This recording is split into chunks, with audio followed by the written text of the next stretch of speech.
Gaza शांति सेना पर Israel तुर्की में टकराव। शिंजो आबे हत्याकांड में आरोपी ने कबूल किया गुनाह।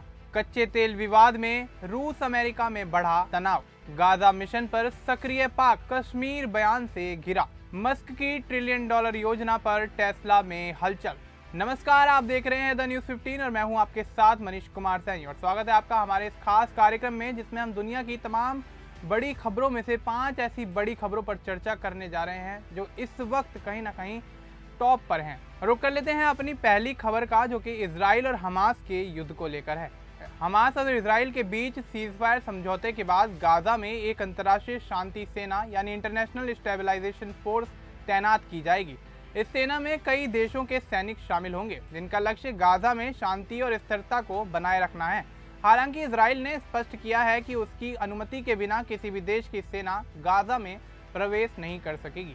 तुर्की ने अपने सैनिकों को गाजा भेजने की तैयारी की थी, लेकिन इजराइल ने तुर्की की भागीदारी का विरोध किया। इजरायली विदेश मंत्री गिदोन सार ने कहा कि तुर्की के राष्ट्रपति रेसेप तैयब एर्दोगन की इजराइल विरोधी नीतियों के कारण वह तुर्की सैनिकों को इस मिशन में शामिल नहीं होने देंगे। अमेरिकी राष्ट्रपति डोनाल्ड ट्रंप की 20 सूत्रीय शांति योजना के तहत यह अंतर्राष्ट्रीय बल बनाया जा रहा है। अमेरिका खुद सैनिक नहीं भेजेगा, बल्कि अरब देशों और सहयोगियों के साथ मिलकर गाजा में शांति बहाल करने में मदद करेगा। इस मिशन में जॉर्डन और मिस्र सलाहकार की भूमिका निभाएंगे। जॉर्डन के किंग अब्दुल्ला द्वितीय ने कहा कि इस बल का मकसद शांति कायम रखना होना चाहिए, न कि बलपूर्वक लागू करना।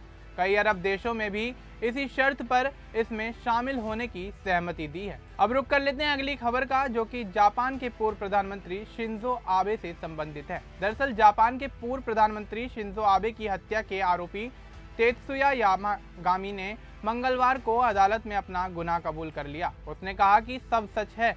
जुलाई 2022 में आबे की चुनावी भाषण के दौरान दिन दहाड़े गोली मारकर हत्या कर दी गई थी, जिसने पूरी दुनिया को झकझोर कर रख दिया था। यामागामी पर हत्या और शस्त्र नियंत्रण कानूनों के उल्लंघन का आरोप है।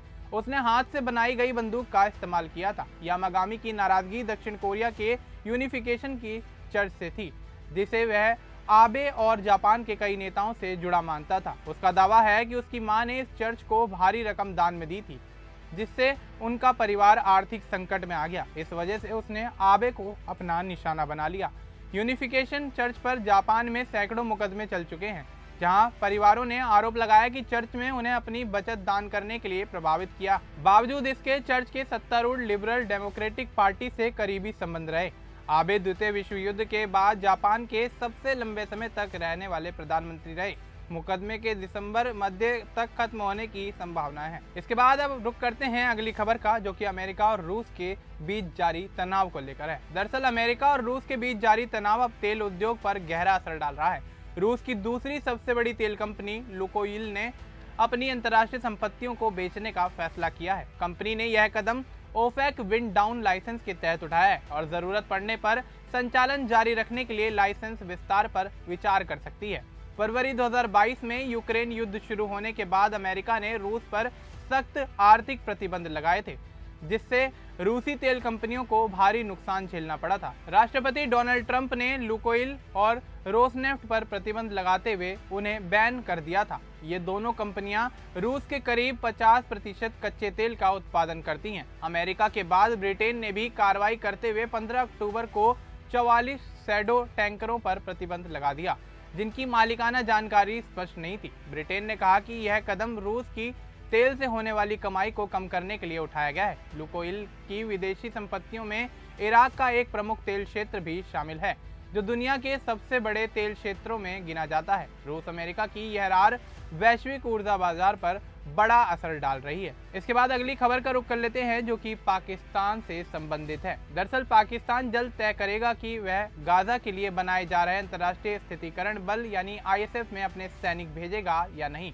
जानकारी के अनुसार सरकार इस मिशन में शामिल होने के पक्ष में है और इस मुद्दे पर सेना से चर्चा अंतिम चरण में है। यह बल अमेरिका की मध्यस्थता में हुए गाजा शांति समझौते का अहम हिस्सा है। इसमें इस्लामी देशों के सैनिक शामिल होंगे, जिनका काम गाजा में सुरक्षा बनाए रखना, हमास को निरस्त करना और मानवीय सहायता प्रदान करना होगा। अमेरिका ने अपने सैनिक न भेजने का फैसला किया है, जबकि इंडोनेशिया, यूएई, मिस्र, कतर, तुर्की और अजरबैजान से बातचीत जारी है।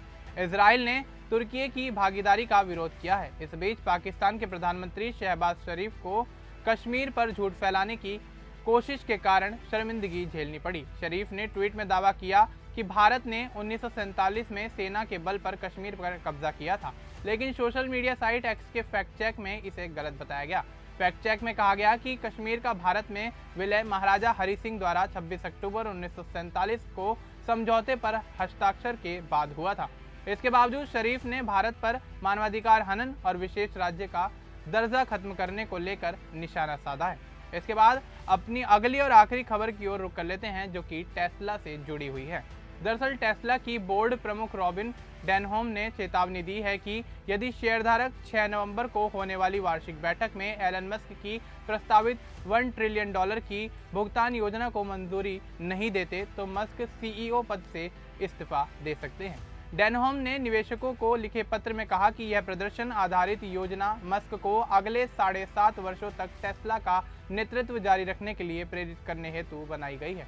उन्होंने कहा कि मस्क का नेतृत्व कंपनी के भविष्य के लिए अत्यंत आवश्यक है, क्योंकि टेस्ला आर्टिफिशियल इंटेलिजेंस और स्वचालित ड्राइविंग तकनीक में बड़े विस्तार की दिशा में काम कर रही है। उसके अनुसार यदि मस्क को पर्याप्त प्रोत्साहन नहीं मिला तो कंपनी उनकी प्रतिभा और दृष्टि से वंचित हो जाएगी। एक रिपोर्ट के मुताबिक इस योजना के तहत यदि टेस्ला का बाजार मूल्य $8.5 ट्रिलियन तक पहुंचता है और स्वचालित प्रणाली पर रोबोटिक्स में महत्वपूर्ण प्रगति होती है तो मस्क को 12 चरणों में शेयर विकल्प दिए जाएंगे। हालांकि कुछ विशेषज्ञों ने बोर्ड पर मस्क के प्रति पक्षपात का आरोप लगाया है।